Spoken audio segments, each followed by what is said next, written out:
Buenas tardes, hoy nos toca la unidad 2, coadyuvantes de la endodoncia, bioseguridad en endodoncia. Es muy importante saber con qué tipo de bacterias nos encontramos en todos los tratamientos de los conductos radiculares. Entonces debemos ver qué tipo de bacterias y las defensas del huésped se producen cambios inflamatorios en los tejidos periodontales. Y en nuestra profesión en odontología es lo más importante ver de evitar que exista una contaminación bacteriana, y ya que nuestra meta del tratamiento endodóntico es prevenir cuando sea requerido curar una periodontitis apical. Tenemos que ver especialmente cuando existe una necrosis pulpar, ya que se debe a una consecuencia de la enfermedad periodontal y va a producir a nivel del foramen apical una bolsa que está llena de bacterias y de microorganismos. A veces nosotros somos los causantes de llevar esas bacterias a nivel del foramen apical y producir una necrosis pulpar. La anacoresis es un proceso por el cual los microorganismos son transportados en la sangre hasta una zona de daño tisular. No existen pruebas concluyentes que demuestren que este proceso puede presentar una vía de infección del sistema del conducto radicular. Esto nos quiere decir que nosotros a veces por medio del tratamiento de conducto transportamos al medio sanguíneo bacterias, y entonces esto va a producir una anacoresis y problemas postoperatorios a la larga. Tenemos que ver que el potencial de la oxidorreducción y la disponibilidad de los nutrientes de las bacterias que van a hacer, hacen que exista una interacción bacteriana y se colonicen a nivel de los conductos radiculares una selección microbiana. El principio del proceso infeccioso, los microorganismos aerobios, estos van a ser más preponderantes en estas etapas, y debemos ver de que el medio ambiente donde se encuentran dentro de los conductos radiculares existe una mayor cantidad de oxígeno.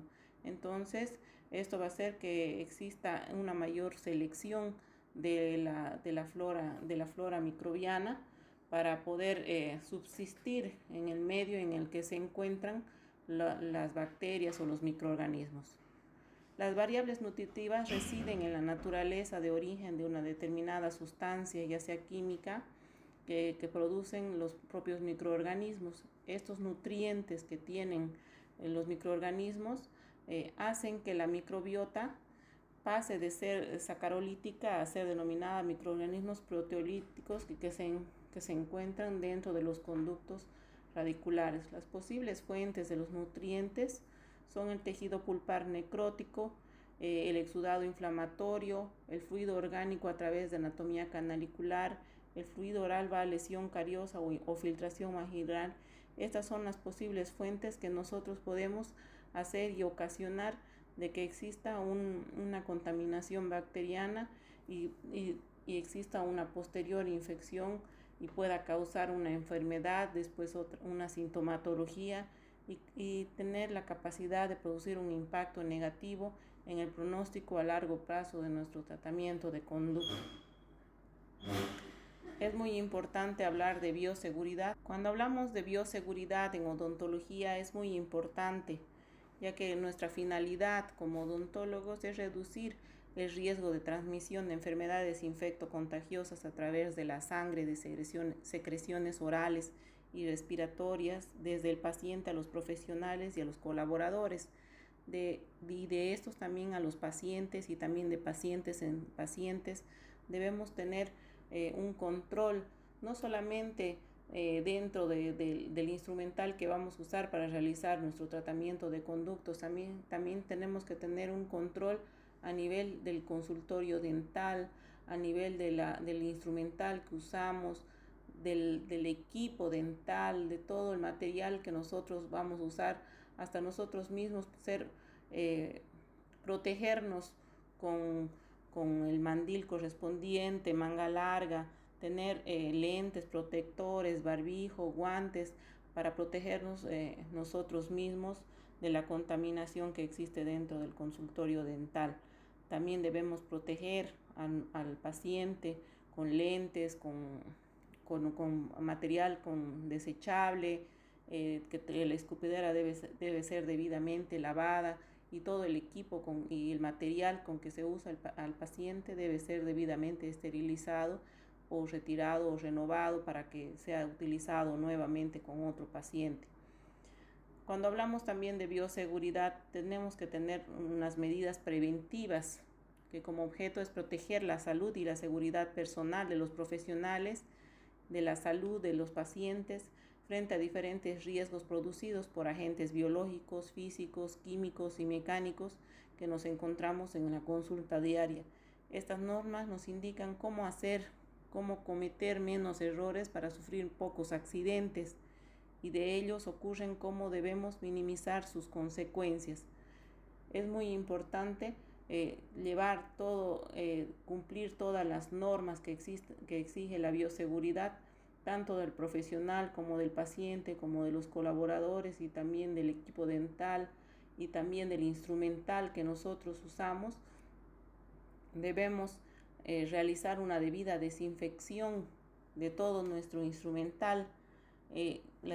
La desinfección, que sería la disminución o reducción de los microorganismos patógenos de un área, que se realiza por medio de agentes químicos, ya sea la escupidera, a nivel de todo el instrumental que utilizamos, esterilizando en una debida autoclave, utilizando medios de desinfección químicos que son los detergentes químicos que son a bases enzimáticas que vienen de la línea EUFAR.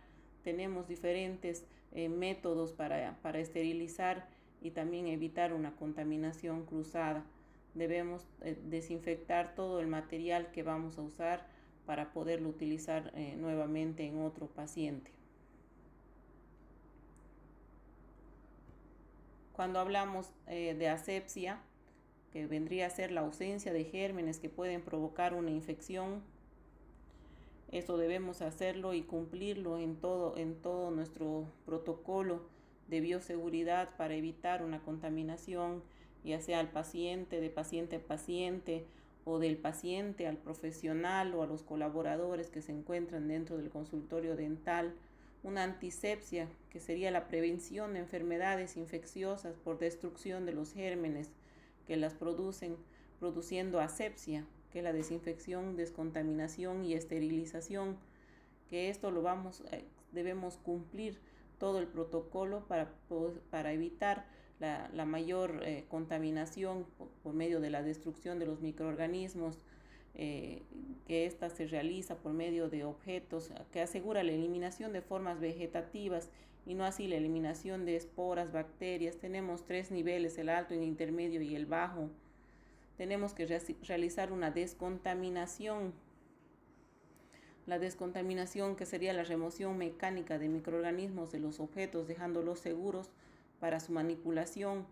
Esto podemos realizarlo por medio de agentes antisépticos, de un material bien esterilizado y bien descontaminado para poder volverlo a utilizar en otros pacientes. Esto es aplicable a los artículos contaminados durante la atención de los pacientes o por contacto con fluidos corporales o restos orgánicos. Ya podemos limpiar o desinfectar, lavar nuestro instrumental para que pueda ser nuevamente esterilizado para poderlo utilizar nuevamente, y se debe realizar la debida esterilización del instrumental, que sería la eliminación completa de toda la forma de vida microbiana que puede conseguirse por medios químicos, físicos y gaseosos. Por medios químicos, que tenemos los detergentes que vienen enzimáticos, los físicos por medio de una autoclave o un esterilizador, o también podemos realizar por medio de aerosoles que vienen ahora para desinfectar y eliminar gérmenes de superficies. Debemos eliminar, para realizar un protocolo de limpieza y desinfección, tenemos 4 áreas que debemos eliminar los microorganismos o bacterias, ya sea en el equipo dental, limpiar o desinfectar todas las superficies de nuestra clínica, Debemos limpiar el equipo, la salivadera, el brazo, todos los instrumentales que usamos, las superficies donde colocamos nuestro material debe ser debidamente desinfectado. El odontólogo debe ser debidamente protegido por medio de un mandil y un ambo, que sería el mandil y el pantalón, protegido por medio de lentes, barbijo, guantes, gorro, que debe tener una protección para tener una bioseguridad. Proteger también al paciente colocándole unos lentes, también un gorro, un babero, para que no exista otra contaminación.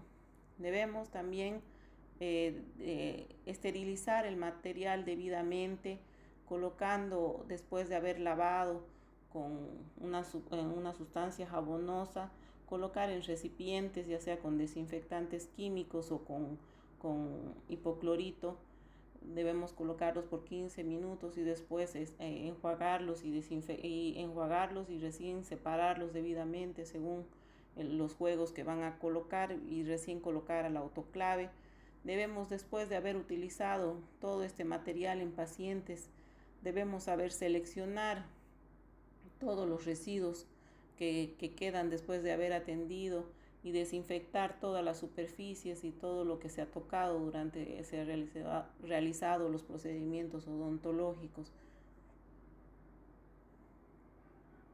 EUFAR tiene un kit de bioseguridad donde tiene el glutaraldehído, la eucina, el boncine. Viene un recipiente donde ustedes pueden colocar una determinada cantidad de líquido y poder desinfectar ya sea superficies, ya sea el instrumental.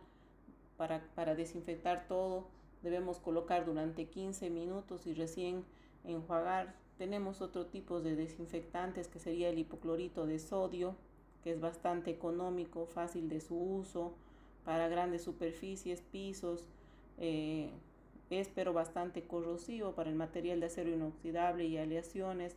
Tenemos el formaldehído, útil para la esterilización química, es tóxico, poco activo a temperaturas menor de 20 grados. El glutaraldehído, que también se encuentran, es recomendable para la esterilización química, es efectivo para desinfectar material contaminado y esterilización de material termosensible.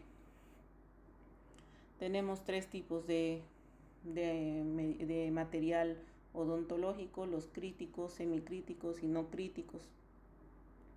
Estos materiales podemos clasificarlos así según el uso que se los dan. Los críticos son aquellos que se usan en intervenciones quirúrgicas, que están en contacto con sangre y fluidos, que están en contacto permanente con hueso. Los semicríticos son aquellos que podemos usar, que los usamos más comúnmente, como el espejo, el explorador, la pinza, la cureta, que no está en contacto con fluidos sanguíneos. Y los no críticos son aquellos que podemos usarlos, que los tenemos en nuestra bandeja, en nuestro uso diario, como ser la pinza portaclam, el perforador de dique, el arco de Jung, todo el instrumental y los materiales que tenemos coadyuvantes para nuestro uso, para poder realizar nuestra restauración o el material o según el trabajo que vamos a realizar. Después de haber realizado nuestra atención al paciente, debemos realizar la clasificación de nuestro material y de nuestros desechos que vamos a hacerlo. Lo hacemos en bolsas negras, el papel, el cartón, todos los embalajes que vienen, las anestesias, los restos de alimentos van en bolsa negra. En un basurero rojo o bolsa roja van las gasas, los guantes, los algodones. Y después en un frasco podemos poner las agujas, ampollas, hojas de bisturí, material de vidrio. Este frasco debe ser debidamente, después de llenado, empaquetado y eliminado, o se bota especialmente en lugares que son especiales para hacer para ser destruidos posteriormente. Conclusiones. Es muy importante la bioseguridad y sus normas deben ser respetadas por todos en pos de la protección de su paciente, sus colaboradores y su propia salud, de modo de interrumpir la cadena de transmisión del agente infeccioso y de la enfermedad misma. El desafío en la odontología de hoy consiste, entre otros, en definir un sistema de trabajo, equipamientos y métodos que le permitan aumentar la cobertura y a mantener el nivel de asepsia necesario y adecuado. Por eso debemos cumplir todas las normas. Tenemos un protocolo para realizar la bioseguridad en el consultorio dental.